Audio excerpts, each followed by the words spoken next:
The once revered Silicon Knights has fallen a long way since their GameCube days. Their first Xbox 360 project, Too Human, failed to live up to the enormous hype levied against it, but now they're back with another ambitious project, tackling the beloved X-Men franchise in a daring way. Instead of playing as an established member of the team, players are put into the role of a rookie new to their mutant abilities. As this mutant newbie, players can shape their character to be a formidable force in the X-Men universe, either following the path of right on the X-Men side, or siding with Magneto and the Brotherhood of Mutants. Sounds awesome, right? What could possibly go wrong? Well, turns out a lot.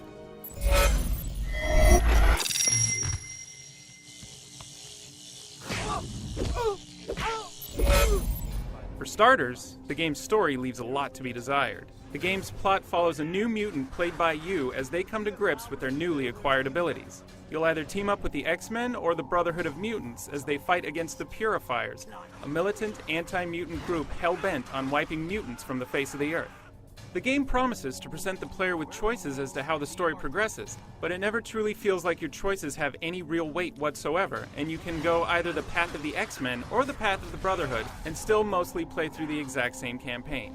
There is very little real fallout to your actions from the opposing side, and apart from some passive-aggressive badgering after the fact and some slightly tweaked missions, you won't find yourself caring too much about the choices you make.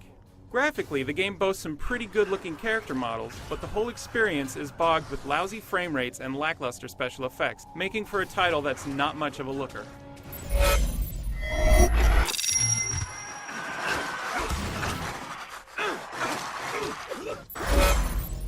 If the story is disappointing, the gameplay itself doesn't fare much better. You have the choice of 3 different starting characters and 3 mutant powers, but regardless of who you choose, the combat is largely a button-mashing affair.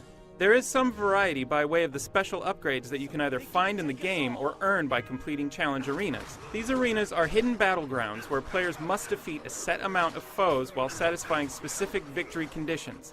Unfortunately, these conditions rarely amount to more than finishing before an arbitrary timer runs out.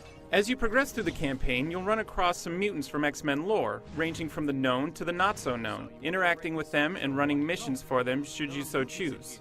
It's pretty cool to see more obscure characters like Caliban and Pixie finally represented in a game alongside favorites like Cyclops and Emma Frost, but you'll really wish they were handled in a more interesting way.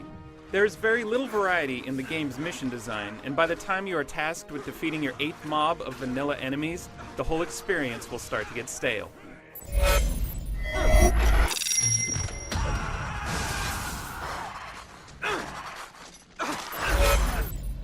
Men Destiny could have been a fascinating departure from other X-Men games, one that would allow players to carve out their own piece of X-Men lore. Unfortunately, this isn't the case, as Men Destiny is little more than an overglorified button masher with a poorly implemented choice system.